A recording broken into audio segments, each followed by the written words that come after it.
here at Brewhound Dog Park and Bar with the owner and co-founder. This is Lauren Wyckoff. Thank you so much for having me. Thank you guys for being here. Oh my gosh, this is so much fun. There are dogs everywhere, brews galore. But first, tell me about the concept behind Brewhound. Yeah, so we just wanted to provide a space where people could come with their dogs and everyone's having a good time and entertained. Typically at the dog park, it could be a little boring. You need some amenities for yourself. And so here we have local drafts on tap from our local awesome breweries. They're always rotating. We have locally roasted bold bean coffee and just a fun variety of cocktails and wines and, you know, obstacles for the dogs to have fun on, and so people can engage with one another and dogs can meet and play with each other. And we were talking off camera, people will come here in the morning and do work from here? Yeah, so we have Wi-Fi, and so folks will sit up at the sidebar and their dogs will run around while they're working, get to be outside, you know, all the windows. So it's very fun. And what else is available for the dogs? There's a lot here. Yeah, so we've got a big giant doggy splash pad on the side, and so dogs can cool off. We have a bunch of tubs in the yard that dogs can get in and, you know, splash around. We also have a bunch of obstacles that we've created, and we've kind of built everything that's here. And yeah, it's just a lot of fun. And for the patrons who come, we were talking earlier, you do have items for the children. It's not just alcohol, of course, but talk about some of the other things, because you have live music occasionally and just different events. Yeah, so every weekend, every Friday and every Saturday evening, we do live music. We'll have some food vendors here sometimes, and then we'll also do events at least once a month, usually associated with a holiday like Fall Fest. We'll do a Merry Everything party. We'll do a Halloween costume contest.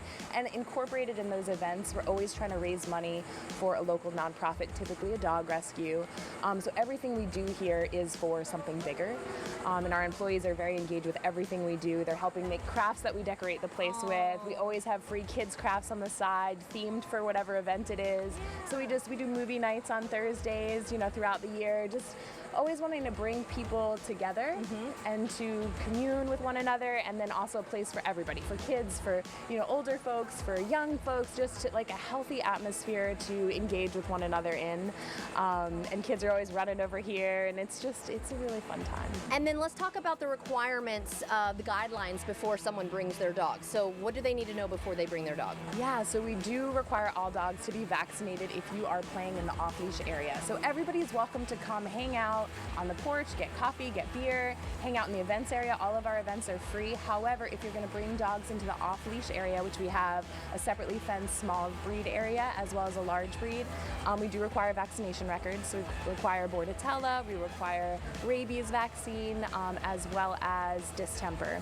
And then if your dog's to be fixed if they're over 10 months old. Okay, and then let me ask you this.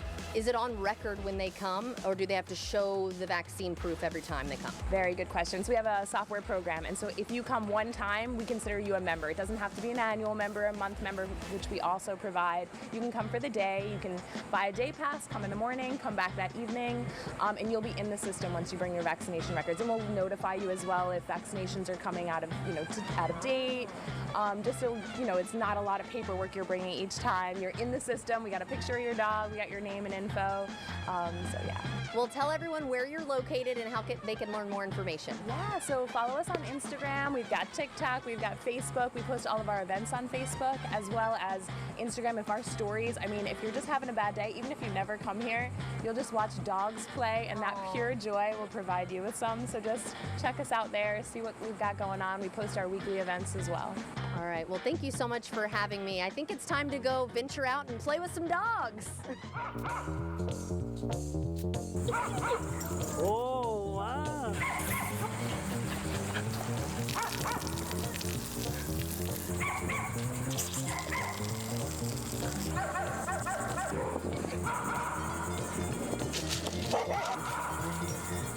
Well, Lauren, the dogs are having so much fun, and I noticed somebody with a shirt that says referee. What is that? Yeah, so we have referees out in the yard that are supplementary supervision for the dogs when they're out here. Sometimes there's a newcomer, it's their first time here, and that dog might feel a little anxious or not know what to do, so they help kind of just soothe the experience, break up any tension or energy that might be building.